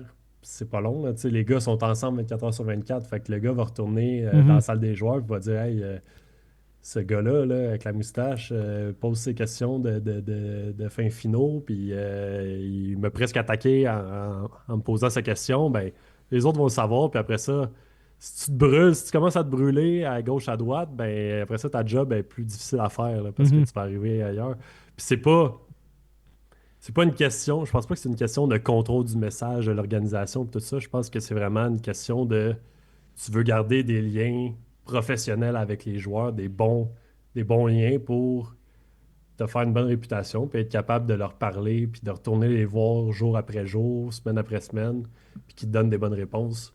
Même si, tu sais, même si ta question est peut-être pas tu n'as pas aiguisé tes couteaux avant, puis là, tu n'es pas arrivé direct, ben, il y a un moyen d'aller chercher la réponse à ta question si tu la poses d'une manière plus délicate que d'arriver puis d'être Dans ta d'être face, complètement là, ouais. direct. Puis non, c'est ça. Si tu es toujours dans ta face, puis on le voit, tu sais, je pense qu'il y a certains collègues, ça fait les clips qui se promènent un peu sur Twitter, partout, quand les joueurs mordent, c'est souvent parce que c'est pas la première fois que ce journaliste-là, il va Mhm. puis tu sais, c'est souvent des gars qui ont de l'expérience, puis qu'ils savent à tel moment, je vais aller les picosser pour générer quelque chose. Tu sais. Ils sont Mhm. capables, ils sont rendus avec ce statut-là, mais t'arrives pas comme ça à ta troisième, quatrième saison sur le beat parce que tu vas commencer tu vas commencer à brûler tes ponts un petit peu partout dans le Mhm. vestiaire. Là. Ouais, ouais. Tu parlais, tu sais, les points de presse de Martin après les matchs, c'est la fameuse question. Puis comment t'as trouvé les, les gars, puis les filles, tu sais, qui sont sur le beat, c'est comme à la courte paille parce que tu brûles une question, tu sais. T'as peut-être des questions meilleures que ça que tu Ouais. voudrais poser, puis tu veux pas que la tienne, ce soit la première qui est comme la standard. C'est Chantal qui la pose cette question-là, rendu là. Non, mais honnêtement, je pense qu'il y a certaines équipes qui font ça. Je l'ai vu un peu plus dans le junior, que c'est comme coach, comment tu as trouvé le match, tu sais, puis là, il va d'une allocution, là, tu Ouais. sais, d'entrée de jeu, puis après ça, on commence avec les questions. Mais c'est souvent les diffuseurs, ceux qui ont les droits de diffusion, qui ouvrent le bal OK. dans les conférences d'après-match. Mais souvent, ils vont avoir une relance vers la fin. OK. Fait que si tu as une question plus en profondeur, ben, ils vont revenir à toi par la suite. Là, oui, tu brûles une question, mais c'est pour le bien-être de Ben, c'est l'équipe en ça. entier. Là. Tu sais, après une défaite de 9-2, là, si tu commences puis tu dis là, tel trio, ça marchait pas pantoute. Ah ouais, non, c'est. Ça se pourrait que Martin aussi, Martin Saint-Louis, des fois, il y a la mèche plus courte, là, surtout après des gelées comme on a vu cette année. Là. Fait que c'est d'en prendre une pour l'équipe, puis après ça, ben, ils reçoivent une question de relance Mhm. après. Il n'y a pas de problème là-dessus. Est-ce que c'est plus facile, parce que là, tu as parlé de dégelé, est-ce que c'est plus facile de couvrir l'équipe quand tout va bien ou quand tout va mal? Il y a plus d'histoires quand ça va mal. Ouais, ça, je le sais. Souvent, quand ça va bien, oui, c'est le fun parce que tu sais, les gars sont plus jasants, puis C'est pour ça la question, parce il y que a plus... l'humain, ça doit. Tu sais, clairement, on le sait Ouais, lequel. humain, c'est quand Sujet, ça gagne, mais côté journalistique, puis côté, tu sais, quand tu peux remettre des choses en question, puis tu peux ouais. regarder les changements de trio, puis là, tel joueur marche pas, puis tel joueur marche. C'est comme, ça nous donne plus de jus quand ça va mal. Une fiche de C'est 500, pas c'est l'idéal. Ouais, c'est ça. Cette année, on a eu le meilleur des deux mondes, là, Ouais. mais non, c'est ça. Côté histoire, c'est certain que tu sais, il se brasse plus de choses quand l'équipe perd parce que l'entraîneur change ses trios, parce que il vise un joueur dans une conférence. Fait que ça amène plus d'eau au moulin, mais tu sais, je veux dire, on fait avec ce qu'on a, mais côté relationnel, je te dirais que c'est quand même plus le fun quand l'équipe gagne de rentrer dans un vestiaire parce que quand l'équipe perd, ben, tu as deux joueurs qui ont une phase d'enterrement puis qui répondent avec 5-6 mots. Là. Fait que Mhm. pour écrire un texte de 700-800 mots, après, c'est faut que tu grattes les fonds de tiroir. Ah, Donc, moi, je. c'est plus le fun quand ils gagnent de ce côté-là. Mais Ouais. Ça me fait penser juste comme The Athletic. On parlait de Harper Bassou, qu'eux, ils font beaucoup en mode histoire. C'est pas nécessairement de rapporter le score du match puis des choses comme ça. Ils veulent raconter quelque chose. Puis c'est souvent des articles plus longs avec plusieurs intervenants puis tout ça. Fait que, tu sais, mhm. un joueur après un match qui répond en 3 mots, ça doit être particulièrement ardu. Ouais, mais des fois, ces trois mots-là te donnent du jus Ouais. pour tout ton texte. Là, tu sais. Si c'est une déclaration fracassante ou un joueur qui est vraiment frustré puis qui mord à une question, ben tu racontes la scène, puis après ça, tu déboules sur le match. Ça se fait bien quand même, mais c'est certain que une équipe qui perd, qui est dans une séquence de 7-8 défaites de suite, les mêmes questions reviennent souvent, puis là, ça devient un peu plus lourd Mhm. à couvrir. Puis même chose, tu sais, tu te déplaces pour aller voir un match de hockey, mais quand l'équipe a le moral dans les talons, puis après deux périodes, ils perdent par 4 buts, ben, c'est un peu moins le fun aussi comme spectacle, là. Autant comme amateur que comme journaliste. Tu sais, quand il y a le dernier match contre les Stars au Centre Bell, c'est la meilleure ambiance que j'ai vue cette saison à Montréal. Les gens sont dedans, tout ça, donc ça amène un petit thrill de plus, là, puis ça rend notre travail un petit peu plus agréable. Mhm. Sébastien Cadieux te demande quel journaliste t'a le plus intimidé à tes débuts? Puis là, tu sais, moi, tu sais, il y avait des Red Fisher, tu sais, des anciennes gardes que, tu sais, c'était ta première année sur le beat, tu ne pouvais même pas y parler. Tu sais, il y a des histoires comme ça. J'imagine que ça n'existe plus de cette façon-là, mais est-ce qu'il y a quand même, à la limite, une hiérarchie dans le milieu où vraiment il y a une fraternité à presque à 100%, Euh, tu sais? je te dirais, tu sais, j'ai pas de nom qui me viennent en tête. C'est vraiment la gang à Montréal, on est reconnu à travers la ligue comme étant une des gangs les plus fun du beat at large, là, OK. les 32 équipes. Là. Je pense que quand on arrive en série, on est moins, mais on est quand même une gang à voyager pour les séries. Là. Tu sais, RDS est là, le journal est là, la presse, une fois de temps en temps. Il y a nous à LNH. Fait que quand les Frenchies sont là, souvent on a des collègues anglo qui tiennent vraiment à venir avec nous. Puis c'est quoi que vous faites à soir? Vous allez dans quel bar? Puis non, non, non. Puis tu OK. sais, il y a vraiment une belle fraternité. Fait que il y a une hiérarchie dans le sens où tu sais, je lisais Marc-Antoine Godin quand j'étais jeune, je lisais la presse, puis c'était lui qui écrivait dans le journal. Fait que j'ai pas besoin de me faire rappeler que, OK, la hiérarchie il est plus haut que toi, là, tu sais, je le sais, tu connais ta place, tu la prends, puis les gars, là, tu sais, là, c'est rendu mon collègue Jean-François Chaumont, à l'époque, il était au Journal de Montréal, puis lui, c'est comme le capitaine de notre équipe, là. C'est lui qui fait les liens entre tout le monde. C'est lui qui organise les bières après les matchs. Puis les.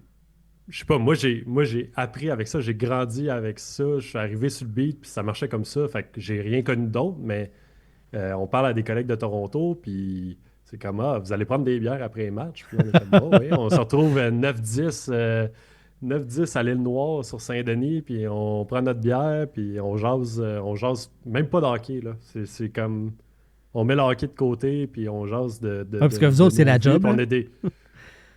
Ouais, c'est ça, exact. Mais souvent, tu sais, sur d'autres beats, tu vois que les conversations, c'est tout le temps le hockey parce que les gars se connaissent pas Mhm. nécessairement personnellement. Même s'ils passent l'année assis un à côté de l'autre sur la galerie de presse à Montréal, on se fait des barbecues l'été, on se retrouve, même si on travaille pour des médias concurrents, il n'y a aucune rivalité, on est tous des amis, on se retrouve en série, on se retrouve sur la route ensemble, puis c'est comme, tu sais, on est tous loin de nos familles, il y a plusieurs gars qui ont des enfants, puis on se crée une petite famille, tu sais, à l'extérieur. On va souper ensemble, on va au bar, on se tient, on va dîner. C'est comme on passe tout notre temps ensemble. Fait que Mhm.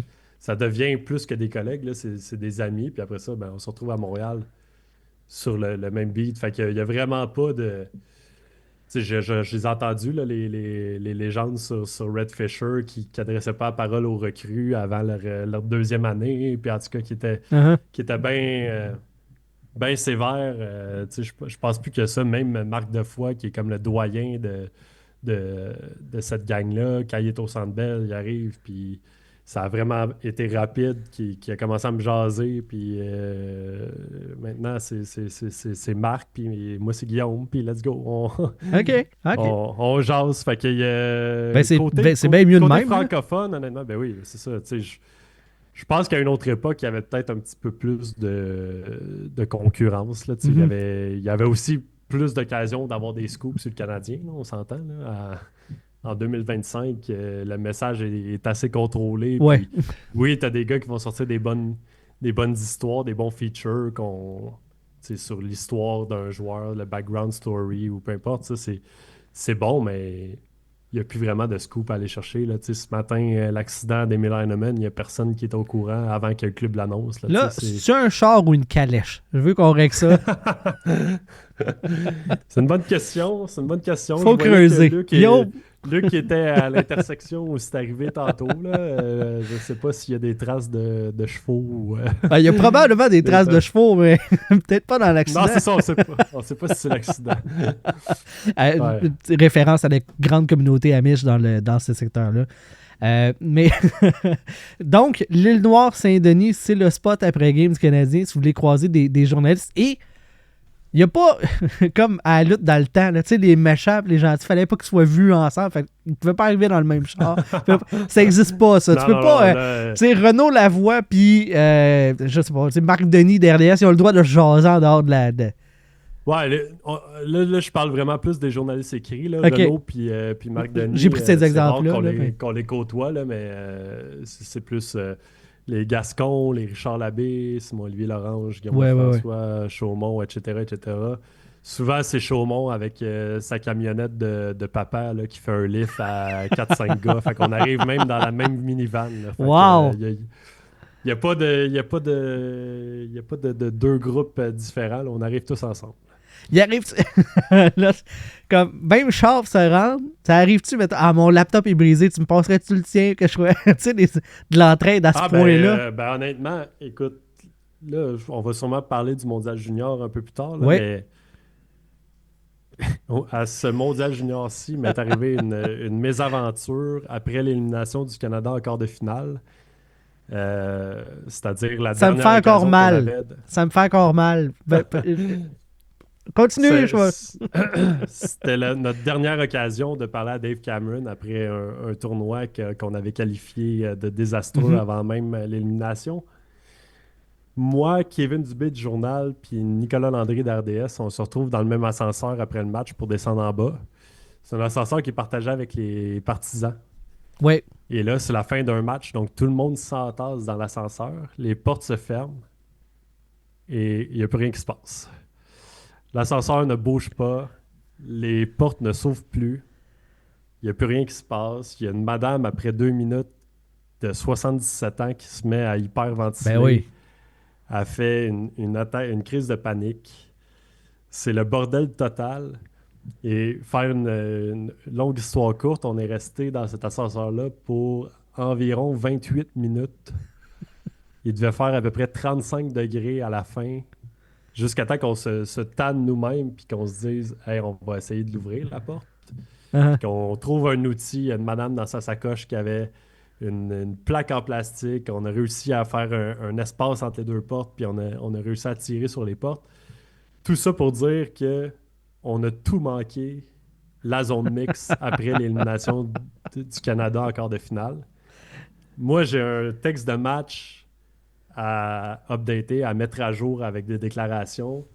Je voulais faire un side avec Dave Cameron, qui a été la cible de plusieurs attaques pendant le tournoi. Puis, tu sais, on voulait le challenger. On avait des questions sur pourquoi tu as pris telle décision, pourquoi tu as fait ci, pourquoi tu as fait ça. Pas pu rien faire de ça, mais écoute, on est arrivé en bas dans la salle de presse. Tous nos collègues étaient au courant qu'on était pognés dans l'ascenseur parce on leur avait texté. Et là, tout le monde, là, ça se battait. C'était comme, ah, là, je peux t'envoyer tel audio de tel joueur, je peux t'envoyer tel.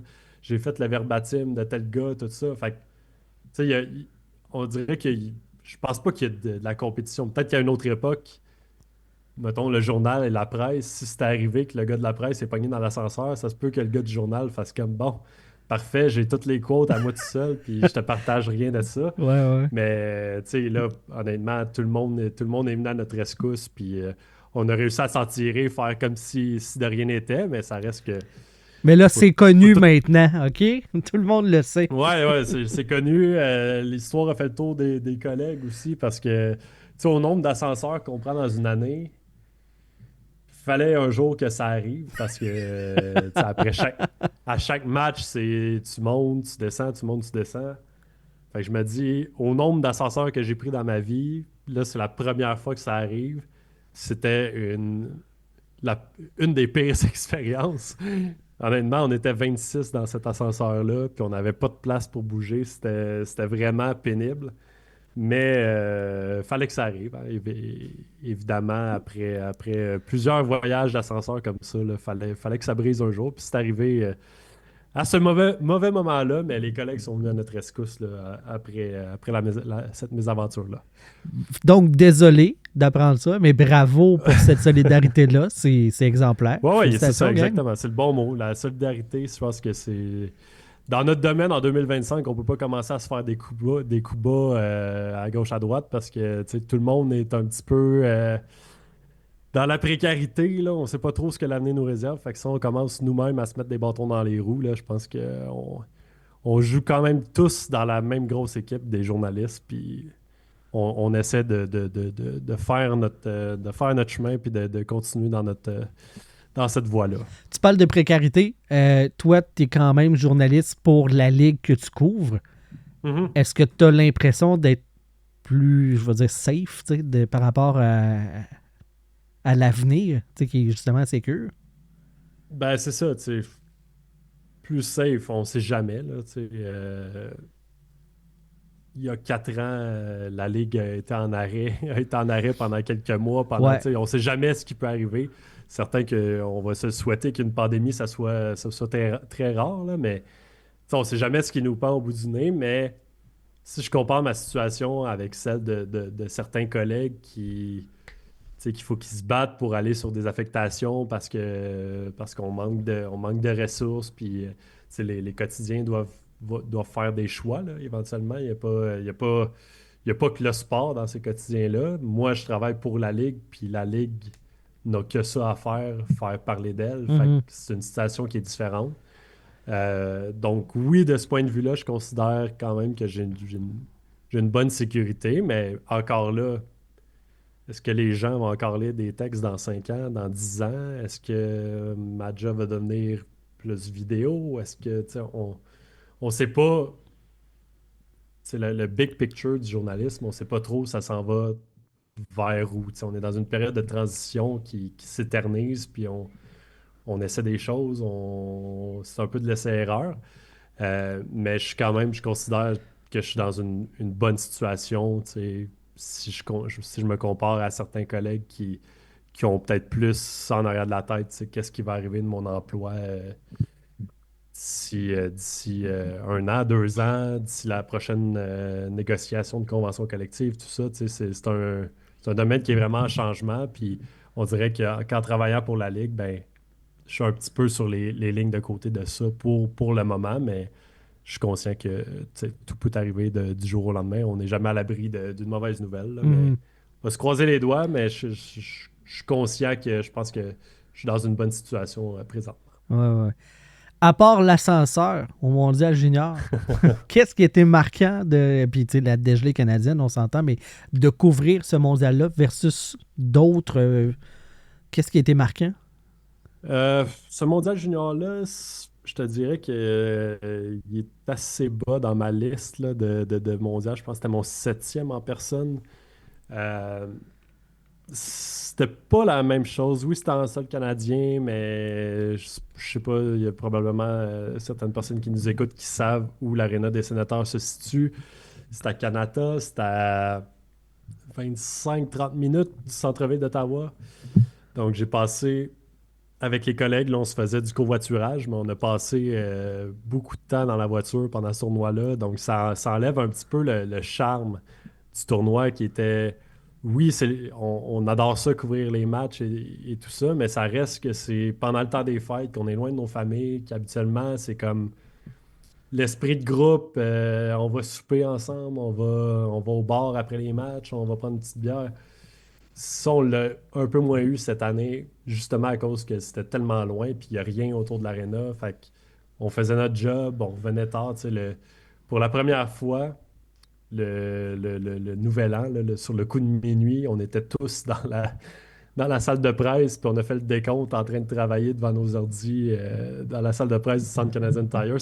C'était pas très festif, mais c'est la première fois que ça arrivait parce que le match a commencé à 8 heures, Ouais, ouais. ça a été interminable après, puis de toute façon, même si on avait voulu se dépêcher, ben, on avait quand même une demi-heure d'auto à faire après, fait qu'on s'est tous dit, ben regarde, ça va être ça cette année, puis euh, c'est le mondial junior, habituellement, c'est ça qui est le fun. C'est la proximité. Tu es dans une petite ville, tu passes 2 semaines là, tu finis par connaître les petits spots, les Mhm. restos.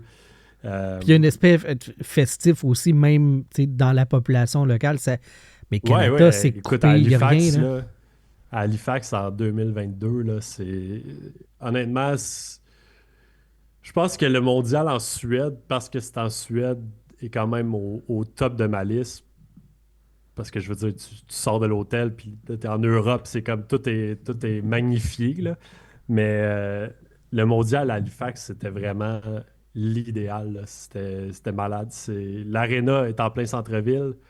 Tu sors de l'aréna, l'autre côté de la rue, c'est une rangée de pubs qui était bondée de gens de midi jusqu'à minuit le soir. C'était rempli ben, jusqu'à 2 heures du Ben matin. oui.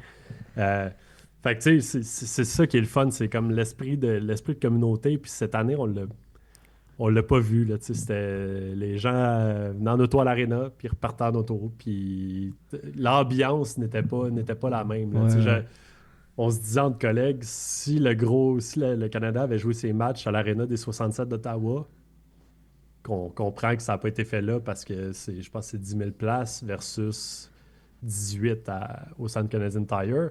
Question d'argent, mais tu sais, au moins autour de ça, tu as des restos, t'as des bars. Fait que l'esprit de communauté, on l'aurait eu là. Mhm. Mais à Canada, c'était différent. Puis pour l'aspect hockey, ben, je pense que ça a été un tournoi où toutes les équipes pouvaient battre toutes les équipes. On n'a pas eu de match facile. Là, tu sais, habituellement, quand tu es journaliste et que tu as des textes de match à écrire, quand tu vois l'Allemagne puis la Lettonie sur le calendrier, ben, tu te dis que ton texte va être fini après 2 périodes puis que tu vas être prêt à t'en aller après avoir mis Ben pas cette 3-4 fautes. année. Non, pas cette année. À chaque fois, je me souviens contre la Lettonie, j'ai dit à Scott Wheeler de l'Athlétique, qui est un bon ami aussi. J'étais comme, bon, après 2 périodes, ils vont mener par 5. Mon Ouais, texte va ouais. être fait. D'après moi, à 11h30, on est de retour en ville, puis on va avoir le temps d'aller prendre une bière, tu sais. Là, le Canada perd. Faut que je termine mon texte en 5 minutes parce que le match se termine en tir de barrage. faut que je fasse un deuxième texte parce que là, c'est une catastrophe. Puis je veux dire, ça se résume pas en un texte. Là. Ouais, ouais, ouais. Faut plus de réactions, faut plus de jus. Fait que la soirée, honnêtement, cette soirée-là, je pense que je suis parti de l'aréna, il était 2 heures du matin. Oh my gosh. Et après ça, le lendemain, contre l'Allemagne, je suis allé voir Scott. Puis là, je m'en allais lui dire que ça allait être plus facile ce soir. Puis là, Il a il dit dit non, parle-moi pas. ouvre même pas la bouche, dis rien. Puis j'ai bien fait de rien dire parce que ça a été aussi laborieux contre l'Allemagne, là, Ouais. même si on s'en est tiré avec une victoire avant les tirs de barrage, Ouais. en tout cas, mais ça a été laborieux quand même. Le match contre la Lettonie, je disais à des amis, je suis comme, imagine, tu as payé des milliers de dollars pour subir cette situation-là qui s'est étirée. Puis là, t'es déçu, t'es désolé d'avoir payé autant pour vivre ça, puis tu sors dehors, tu fais comme, ah ouais, j'ai encore 2 heures à attendre dans mon char pour me rendre chez nous. Ouais, Parce c'est ça, que t'es à Canada. faut que t'attendes dans le trafic My gosh, de c'est mal l'aréna, fait. mais d'un autre côté, tu vas pouvoir dire que tu étais là quand le Ouais, Canada a perdu contre la Lettonie. Parce que d'après moi, en 2000, au tournoi de 2040, on va ressortir les archives de ben ce c'est clair. match-là. Puis on va rappeler qu'en 2025, le Canada s'était incliné contre la Lettonie. Fait que c'est, c'est des moments plus plates si tu as un chandail du Canada sur le dos, mais comme journaliste, honnêtement, tu sais, nous, on était dans la zone mixte, puis on était tout allumés, là, Ben je oui, veux dire. primé, là. Ah ouais. Ça donne du jus parce que là, il y a du drama avec l'équipe Canada. Puis d'un autre côté, ben, tu as les joueurs lettons qui vivent le rêve de leur vie, là. Ils viennent de battre le Canada. Il y a des joueurs là-dedans qui jouent dans des ligues qu'on connaît même pas, qui arrivent là devant 18 000 personnes, qui battent le Canada. Puis là, ils ont les Kodaks de TSN d'en face. Puis c'est comme, donne-moi tes réactions. Puis c'est là que tu vois, c'est des réactions qu'on n'a pas vraiment dans la Ligue nationale parce que les gars sont pas robotisés, mais tu sais, Ils ils sont connaissent la habitués, game, c'est là, ça, là. puis ils savent jusqu'où ils peuvent aller, puis ils sont plus formatés, disons, mais tu sais, des kids de la Lettonie qui viennent de battre le Canada, ça avait les yeux ronds, puis c'était le meilleur moment de leur Ben vie. c'est clair. C'était des quotes spectaculaires après quotes spectaculaires. Fait que tu sais, il y a ça aussi que, comme journaliste, comme fan, on pense pas à ça parce qu'on est frustré, ça n'a pas été un bon match, on a juste eu 2 buts à se mettre sous la dent, mais tu sais, comme journaliste, c'est ça qui t'allume. T'es comme, OK, il Ben y a moi, une histoire, là, puis ça personnellement, s'écrit. Ces histoires-là là, s'écrivent en seul, 30 ben ouais. minutes, une fois que tu as fait ton verbatim, là, tu pars, puis c'est comme, t'as du jeu en masse pour écrire, là, t'as pas besoin de chercher tes idées. Fait que, comme journaliste, ces surprises-là, c'est aussi motivant qu'une victoire in extremis. Une victoire du Canada, mettons, de 12-2, ben, on est dans zone mixte, puis je vais faire un texte, puis ça va être tout, là, parce qu'il n'y a rien à tirer de ce match-là. Tandis qu'une défaite comme ça, une surprise, ça donne vraiment beaucoup de place à l'émotion après le Uh-huh. match, puis c'est vraiment le fun. Moi, en voyant cette défaite-là, je me suis demandé, pitcher une roche à Bob Hartley, ça m'aiderait-tu à me sentir mieux ou. Ouais, je sais pas s'il est encore impliqué avec eux, là, Je pense pas, là, mais c'est pour le gag, là. mais... non, non. Va me venger sur Bob! Ouais, c'était une grosse soirée à Canada. Ah, c'est clair, c'est clair. Au moins, Mais, l'ascenseur a marché ce match-là. Fait que t'imagines-tu? ça a arrêté. Oh my gosh, tu fais comme c'est la pire journée de ma vie. Rendu Ouais, là, non, c'est ça. rendu là, c'est dans le top 2 des pires de ma vie. Ouais. Sébastien Cadieux, tu sais, te, te demande, c'est quel article qui était le plus difficile à écrire? Clairement, ça n'a pas été celui-là parce qu'il y avait du jus à côté, mais est-ce qu'il y a un article qui était particulièrement difficile à écrire dans ta vie? J'ai une bonne idée de celui que ça pourrait être, là, mais Ben, je sais pas si tu veux m'amener là-dessus. Je sais pas si on a c'est la toi. même idée. C'est toi, Le plus c'était à difficile, ben, tu l'aise. sais, le plus difficile, ben, Mais je pense pas je que dirais pas Sébastien posait difficile. la question en ayant ça en tête, mais moi, je. Non, c'est ça. Mais, tu sais, mettons, pour répondre côté sportif, il y a, oui, il y a des textes plus durs que d'autres, mais on finit toujours par, on appelle ça du tricot, là. On tricote avec ce qu'on a, on fait avec ce qu'on a. C'est plus difficile. Il y a des textes difficiles qui sont des textes de résumé de match qu'il faut sortir dès le buzzer final. Tu sais, quand ça se termine en prolongation, c'est le fun pour l'amateur, mais pour un journaliste, c'est à peu près le pire scénario possible parce que le texte, tu sais, tu te prépares deux scénarios, c'est tout le temps. T'as pas le temps de te relire parce que la game finie, t'envoies ça, puis tu descends en bas. Ça, c'est des textes que j'aime pas particulièrement écrire parce que c'est pas des textes qui vont gagner des Pulitzer parce que c'est écrit en 2-3 minutes, puis des fois, ça paraît que ça a été écrit en 2-3 minutes. Des fois, faut compter sur l'aide du pupitre là, pour Ouais, faire pour une bonne rescaper, relecture là. de tout ça. Puis ça, c'est vraiment ce qui est le plus challengeant, je trouve, sur le beat. Là. Tu sais, les gens aiment ça, avoir un texte sans ligne dès que le match finit pour justement susciter des réactions et tout ça. Mais pour un journaliste, là, c'est pas mal ce qui est le plus compliqué quand un match est serré et qui se termine en prolongation.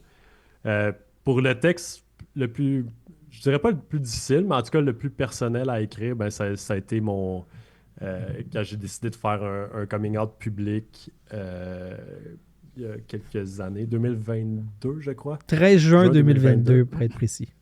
Ouais, c'est ça. Euh, ça a pas été difficile. Je pense que le processus pour me rendre là était plus difficile dans le sens où j'en ai discuté avec des collègues, puis j'étais comme, j'ai l'idée de faire ça, j'aimerais faire ça parce que je considère que la représentation dans le sport, dans le hockey, c'est important, puis il faut que les gens sachent que c'est possible d'être homosexuel, puis de pouvoir faire ce métier-là, puis de pouvoir euh, travailler dans ce domaine-là qui est très, très masculin. Mais en même temps, je me demandais, tu sais, je veux pas être celui qui passe pour le gars qui veut attirer l'attention, puis yo, yo, voilà mon histoire. Je suis plus hot que tous ceux qui ont eu à faire ça dans leur vie, puis qui ont eu à passer par ces étapes-là. Fait que c'était mon gros dilemme de oui, je veux le faire, mais je veux le faire d'une bonne façon parce que je veux pas le faire juste pour attirer l'attention, puis je veux pas que ça paraisse, je veux pas que les gens le perçoivent comme ça aussi. Mhm. Puis je me souviens, c'était pendant les séries, puis j'ai beaucoup parlé des parties, des bières et tout ça, mais il y a aussi un aspect santé. Donc, des fois, ça arrive d'aller courir entre collègues.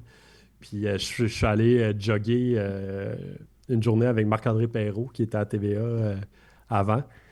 Qui est en shape Puis parce qu'il est rendu policier, fait que Absolument, clairement, c'est absolument. un gars en forme. D'ailleurs, cette journée-là, j'y avais dit, moi, je fais un 6 max, je peux pas aller plus haut que ça.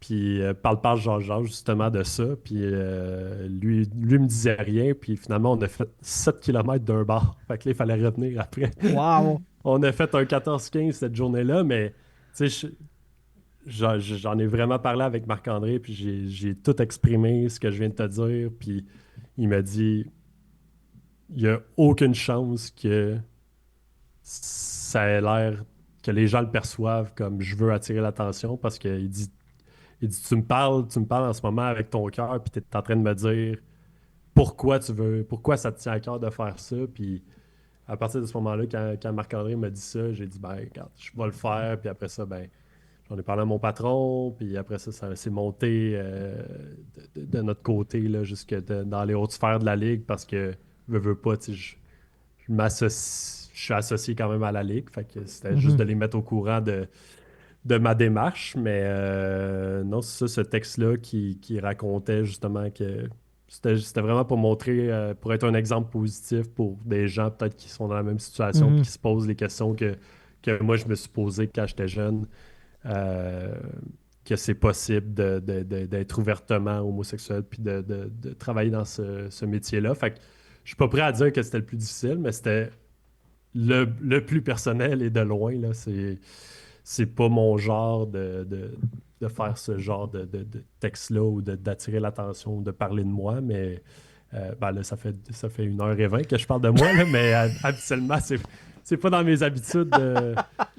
J'avoue que vu de même, Non, mais c'est le but de l'exercice, je pense. Fait que ça m'excuse, mais non, non, c'est ça, honnêtement, ça a été. je m'attendais pas que tu parles de toi tout le long. T'aurais pu me poser des questions. Come on! Non, c'est pas vrai. Mais non, c'est ça. C'est le texte le plus personnel que j'ai eu à écrire. Puis je suis quand même. Je suis fier de l'avoir fait. Malgré le fait que, bon, depuis que j'ai fait ça, ben, il y a eu quelques périodes un peu plus mouvementées, disons, de ce point de vue-là, avec la Ligue et Ouais.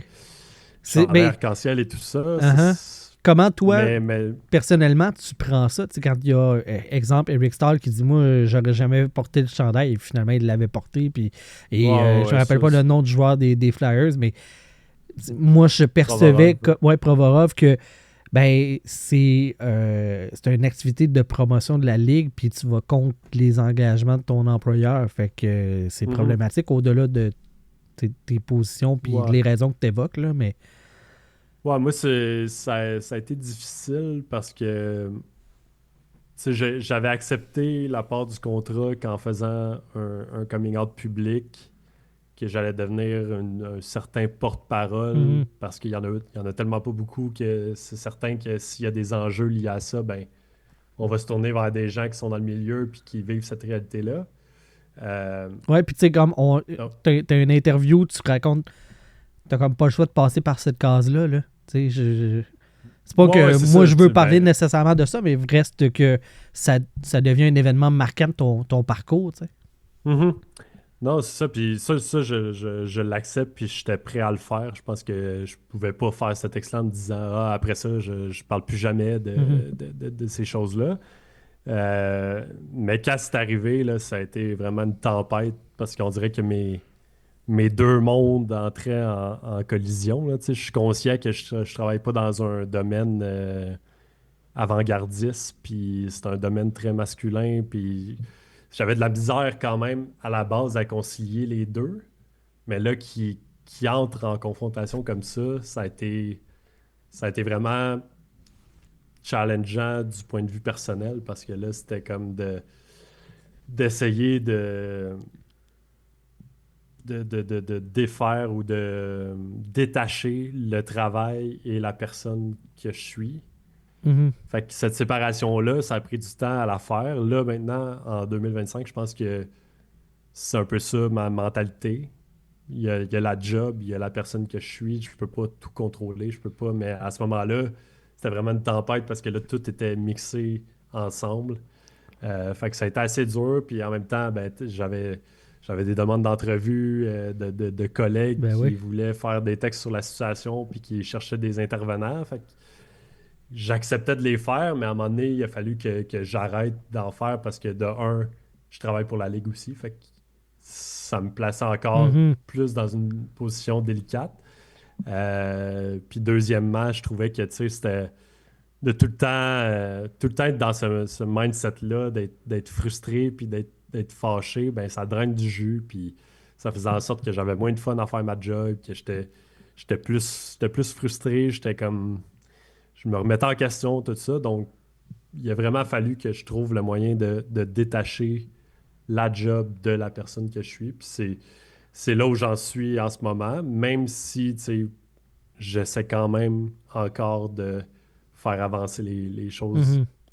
à ma façon dans le milieu, ne serait-ce que juste en étant là, je pense que tu sais, c'est une preuve qu'on peut faire ça. Puis je pense qu'au niveau de la confrérie, ben, c'est quand même un rappel que hey, tu sais, on va faire attention à ce qu'on dit, puis on va peut-être faire évoluer nos mentalités parce que, regarde, Guillaume est là, puis lui, il vit d'autres choses, puis tu sais, on va Mhm. adapter notre façon de parler et tout ça. Fait que, tu sais, juste en étant là, j'ai l'impression que ça fait prendre un step à la confrérie, puis les joueurs, tu sais, je pense pas que les joueurs sont au courant J'imagine que ou non, là. quoi que ce soit, là, tu sais. Il y en a peut-être quelques-uns. Je sais que dans le junior, quand j'avais sorti le texte, il y avait quelques joueurs qui m'avaient écrit que j'avais côtoyé Mhm. dans les années auparavant, tu sais, que je te disais tantôt qu'on avait des liens un petit peu plus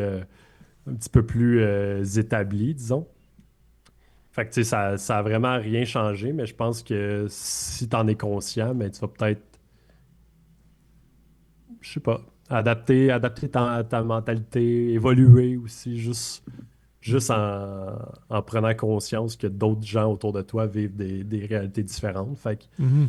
c'est la manière que j'ai trouvé pour l'instant de faire parler de ça dans le milieu. Puis, tu sais, c'est certain que quand j'ai l'occasion sur les réseaux sociaux, ben, tu sais, je vais mettre ça à l'avant-plan, Mhm. puis je vais essayer de sensibiliser le plus de monde possible à la réalité des gens homosexuels dans le hockey, là. Ouais.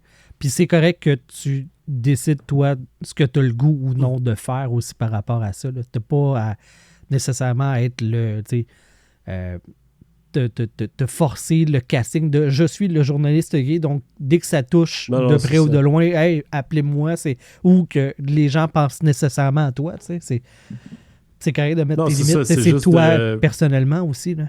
Puis, tu sais, C'est ta vie, là. c'est de bâtir aussi une certaine communauté dans le hockey. Tu sais, j'ai discuté avec Brock McGillis par chat. Je l'ai rencontré une fois.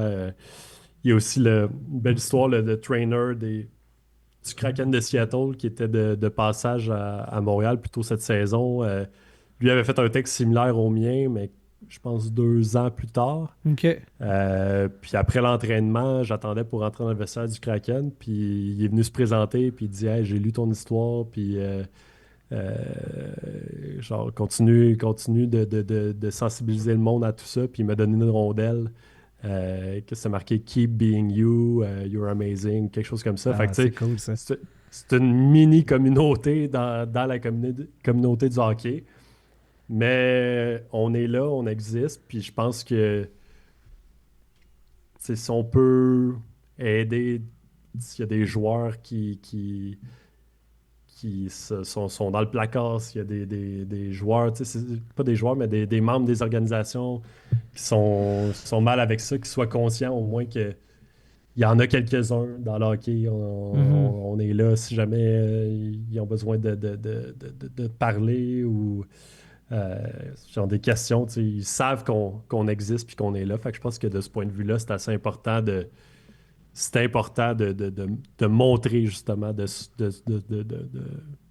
montrer publiquement, puis de Ouais, dire, ouais, regarde, on existe, puis on est là. ouais. Est-ce que tu as eu des témoignages de joueurs, parce que professionnels, tu sais, il y a Luc Prokop, Prokop, en tout cas, un espoir Prokop. Luke Prokop, ouais. des Prokop, OK. Des Prédateurs de Nashville qui était le premier, c'était quelque temps avant toi. D'ailleurs, tu parles dans ton texte que c'était une des sources d'inspiration, tu sais. Mais est-ce que dans les joueurs actifs au moment où est-ce que lui et toi, vous êtes dévoilés sous ce jour-là, est-ce qu'il y a des joueurs qui vous ont approché en disant, ben, tu sais, moi, je le suis et je le ferai pas ou j'y pense ou pas du tout, puis c'est correct aussi, là, Ben, je si... sais pas, je sais pas pour Lou. Peut-être qu'il est mieux placé parce que lui, tu sais, il est dans un vestiaire ouais. 24 heures sur 24. Tu sais, il côtoie ce milieu-là beaucoup plus que moi, là. Tu sais, moi, je suis plus en périphérie. Mhm. Mais tu sais, je pense que si des joueurs ont des questions, ils vont peut-être plus aller vers un gars comme Luke. J'imagine, ouais. Mais j'ai quand même eu certains témoignages de gens qui. J'ai eu un recruteur qui m'a écrit puis qui m'a dit j'ai lu ton histoire. Puis tu sais, c'est un peu la mienne aussi, mais moi je l'ai pas dévoilé au grand jour. Puis tu sais, merci de faire ça et tout ça. C'est un bon exemple.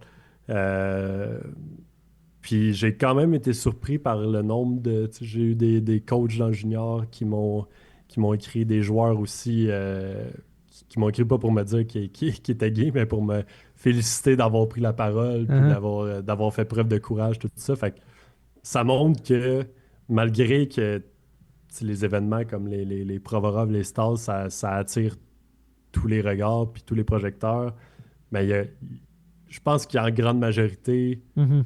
il y a beaucoup de joueurs qui sont derrière moi puis qui appuient la cause sur une base quotidienne qui font de l'environnement du vestiaire un endroit peut-être plus accueillant. Je suis pas là, je peux pas parler pour les équipes, là, Ouais, mais ouais, je ouais. pense que majoritairement, j'ose espérer qu'il y a plus de joueurs au grand cœur que de joueurs qui refusent de mettre un chandail arc-en-ciel, là. Un gros merci, Guillaume, pour ta participation à l'émission, d'avoir Ça accepté, fait plaisir. puis d'avoir été aussi ouvert que ça dans tes réponses. On a défoncé le temps qu'on s'était dit, là, qu'on se donnait. Tu m'avais C'est donné la correct, c'est permission, correct. fait que Ben oui, je l'ai pris. pas de Euh, problème. Gros merci. Merci aux auditeurs d'avoir été là pour écouter cet épisode-là. On se retrouve la semaine prochaine pour un autre épisode des Glorieux. C'était JB Gagné, votre animateur. Bye bye tout le monde.